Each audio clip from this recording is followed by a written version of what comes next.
E voltamos tratando aí dos efeitos extrapenais da condenação. Então, fixada uma pena criminal transitada em julgado, o sujeito vai cumprir a pena, mas essa pena vai gerar também outros efeitos, Vamos examiná-los. Primeiro, artigo 91. Qual o efeito básico aí da condenação? Primeiro, uma condenação torna certa a obrigação de indenizar o dano causado pelo crime. O que significa isso, meu cara? O sujeito foi condenado por um crime contra a honra, por exemplo. Contra a honra. Caluniou-se um determinado indivíduo. O indivíduo foi lá, propôs uma ação penal, no caso, ação penal privada, e o sujeito que foi caluniado ganhou. Ou seja, aquele que caluniou foi condenado. Uma vez condenado no criminal, vai cumprir a pena, seja lá qual for a pena criminalmente arbitrada, fixada, mas um efeito dessa condenação é que ele vai ter que reparar o dano. Ele vai ter que indenizar o dano. Então, não se discute mais a culpa dele, só se discute o valor da indenização. Ele vai entrar no cível com uma ação civil ex delicto, em decorrência do crime. Ele cometeu um crime de furto, vai ter que indenizar o dano. Corrupção, lesou os cofres públicos, lesou o erário, vai ter que reparar o dano, vai ter que indenizar o dano. Então, sempre, além de cumprir a pena criminal, o sujeito vai ter que indenizar, vai ter que reparar o dano causado pelo crime. O que mais? Vai perder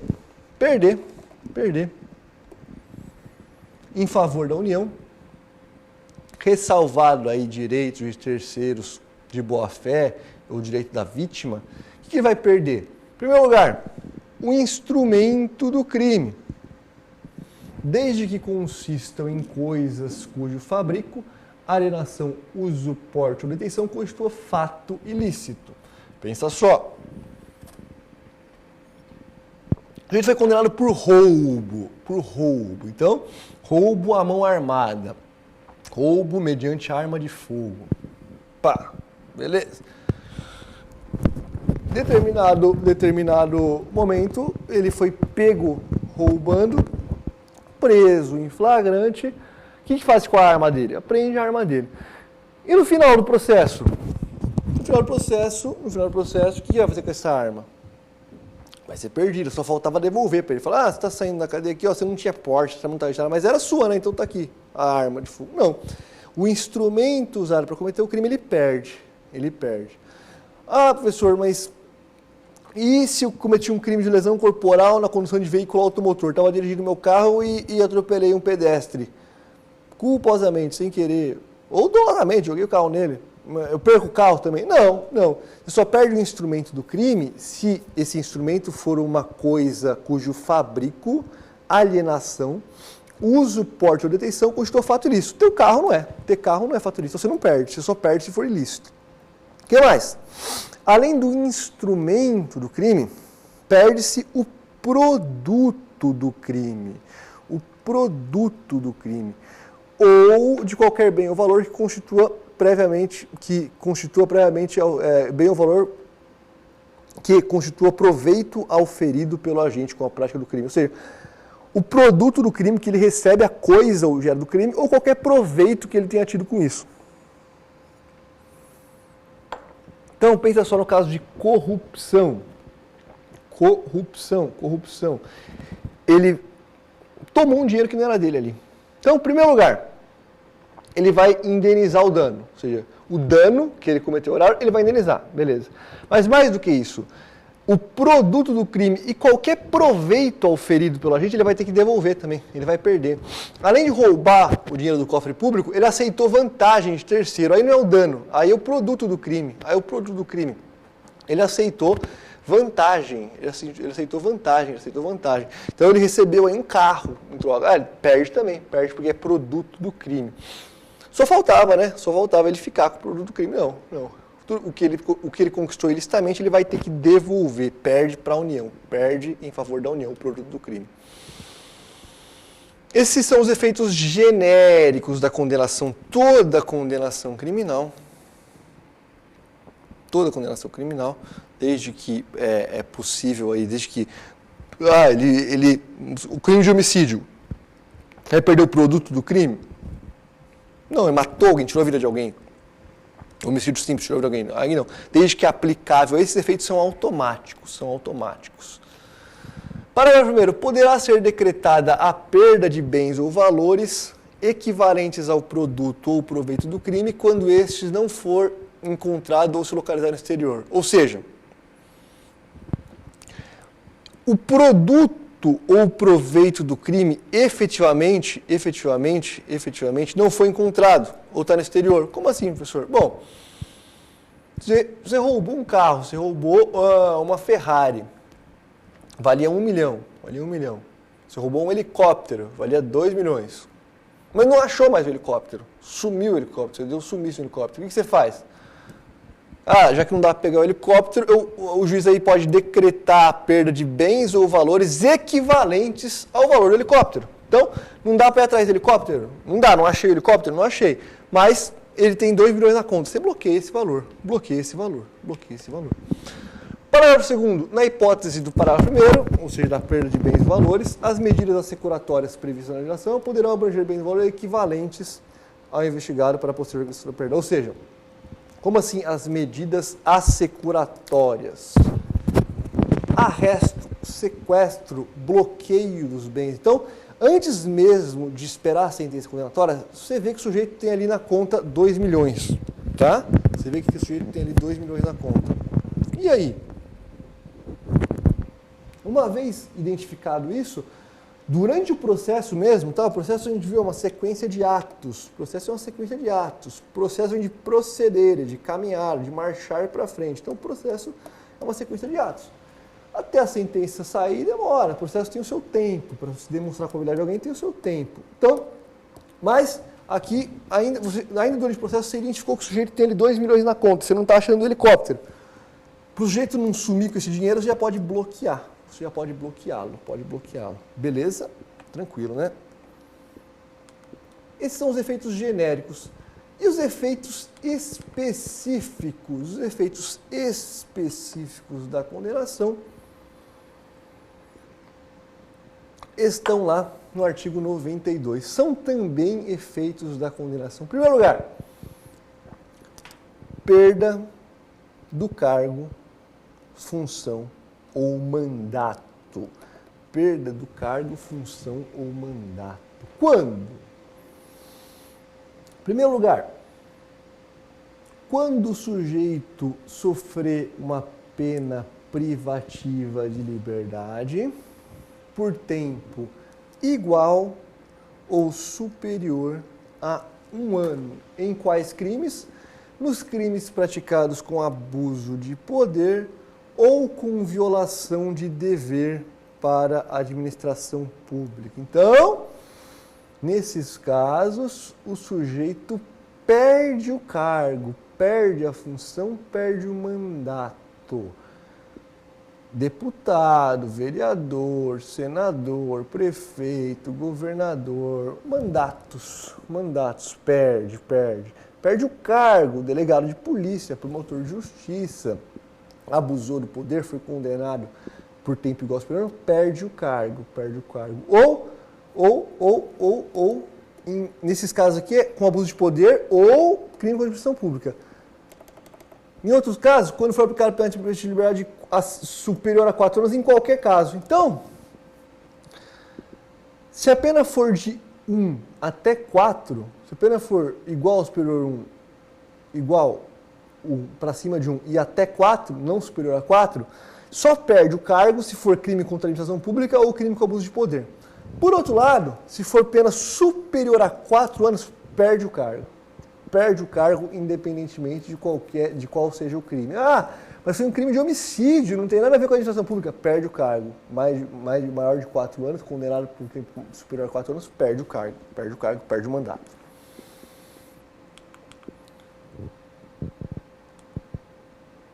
Que mais? Que são efeitos? Quais os outros efeitos da condenação aqui? Segundo lugar, efeitos específicos. Nos casos de crime dolosos, contra filho tutelado ou curatelado, crime doloso cometido contra filho tutelado ou curatelado, incapacidade para o exercício do pátrio poder da tutela ou da curatela. Cometer um crime doloso contra o seu filho, você vai ser declarado incapaz para o exercício do pátrio poder. Só que lembra de uma coisa. Quando eu falei dos princípios da pena, eu falei para vocês que não existe pena perpétua. E não é que não existe prisão perpétua. Não existe qualquer pena perpétua. Então não existe prisão perpétua, não existe impossibilidade, inexigibilidade dos direitos políticos perpétua. Você não pode, você nunca mais pode ser candidato. Não existe. Você vai ficar 8 anos sem concorrer, você é inelegível. Você não é inelegibilidade eterna. Não, você fica inelegível por 8 anos. Você não pode dirigir, você não pode nunca mais dirigir. Você nunca mais. Não existe nunca mais. Não existe nunca mais. Não é, assim como não existe prisão perpétua, não existe nenhuma pena de caráter perpétuo. Então, a gente vê que essa incapacidade para o pátrio poder, que hoje em dia chama poder familiar, mas na época chamava pátrio poder, não é perpétuo, não é para sempre, é até a reabilitação, que a gente vai falar da reabilitação na sequência. Tá? O que mais? Inabilitação para dirigir veículo, quando utilizado como meio para a prática de crime. Então, outra possibilidade aí é você vai ser, o sujeito que cometeu o crime aí vai ser inabilitado para dirigir veículo, desde que tenha alguma relação, né? Quando o veículo tenha sido o meio para a prática do crime. Então, se o veículo foi o meio utilizado para a prática do crime, o sujeito vai ficar inabilitado na direção de veículo. O que acontece? Se você negar, fica suspensa. Mas, de novo, para sempre? Não, a gente vai ver que é até a reabilitação. Por quê? Porque não existe pena perpétua. Não dá para falar assim, você nunca mais vai dirigir, nunca mais vai pegar a carteira de motorista. Não. Pode ficar suspenso, pode ficar inabilitado por um tempo, mas depois você volta. E qual a diferença daqueles efeitos genéricos do artigo anterior para esses efeitos específicos? Os efeitos desse artigo não são automáticos. Não são automáticos. Esses aqui do artigo 91 são automáticos. Indenizar o dano, perder os instrumentos do produto do crime, esses efeitos são automáticos. Não precisa nem de decisão nesse sentido. Condenou, pum, já torna certa a obrigação de indenizar, de perder os instrumentos do crime e perder o produto ou qualquer proveito do crime. Pum. E os efeitos do 92? Esses não são automáticos. Precisa do quê? Precisa de motivação. Precisam ser motivadamente declarados na sentença.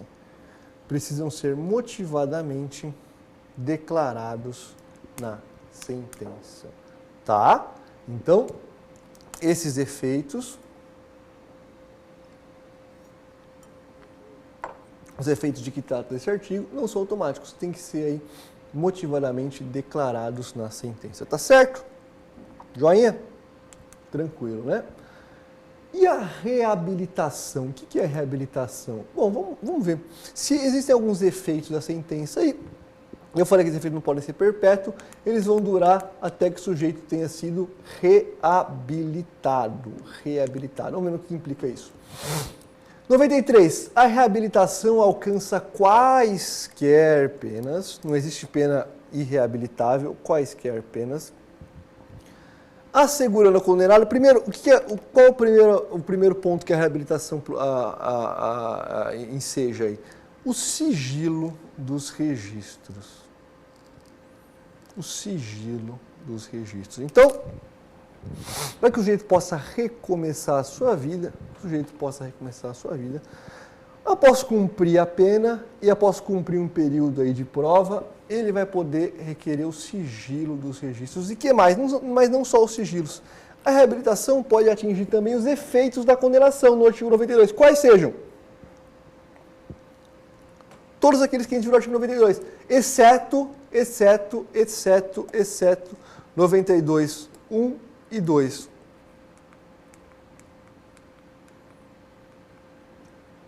Então, o sujeito perdeu o cargo, tá? Perdeu o cargo. Ele era delegado de polícia, mas torturou o preso, foi condenado, perdeu o cargo. Faz sentido ele voltar a ser delegado depois? Não, perdeu o cargo. Ele pode prestar concurso, como eu falei, não tem pena perpétua, ele pode prestar concurso e ser readmitido. Se passar no concurso, tudo bem. Agora, voltar para o cargo, não. Perdeu o mandato, corrupção, perdeu o mandato. Foi reabilitado, volta? Não volta. O que mais? Incapacidade para o do pátrio poder, com tela. Não volta também, 92, inciso 2. Foi contra esse filho, ele vai perder o poder familiar contra esse filho. Mas não é geral. Não é para todos os filhos. A gente vai ver daqui a pouco uma disposição específica em relação a isso. Mas, 94, a reabilitação pode ser requerida quando? Tem que passar o quê? 2 anos, decorridos 2 anos, do dia em que extinguiu-se a pena. A pena pode se extinguir pelo cumprimento, pela prescrição, enfim. Foi extinta a pena, cumpriu a pena, basicamente, conta 2 anos, como período de prova.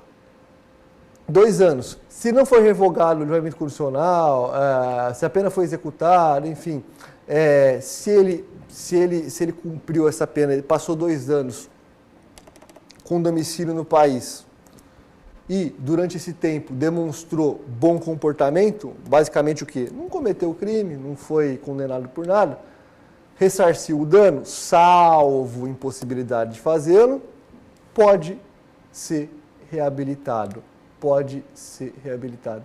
Negada a reabilitação, pode requerer a qualquer tempo um novo pedido, desde que tenham novos elementos. Foi negado uma vez, pode requerer. Se a reabilitação for revogada, o condenado por lesão definitiva pela de multa. A reabilitação será revogada se o condenado for condenado como reincidente, a pena que não seja multa. Qualquer outra pena que ele for condenado, vai revogar a reabilitação. Então, qual que é o uso principal da reabilitação hoje em dia, pessoal? Em primeiro lugar, alcançar o sigilo é importante. Se bem que as investigações já são sigilosas e as condenações também, via de regra, devem ser sigilosas, mas muitas vezes esse sigilo dos registros não é observado. Aí fica lá, você vai puxar a folha de incidência, está lá, as passagens que a gente chama, está lá, a folha suja, a folha de incidência suja.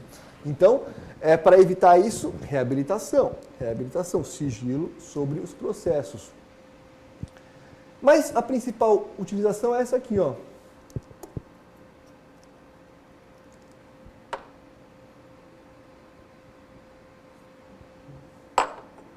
Essa era aqui.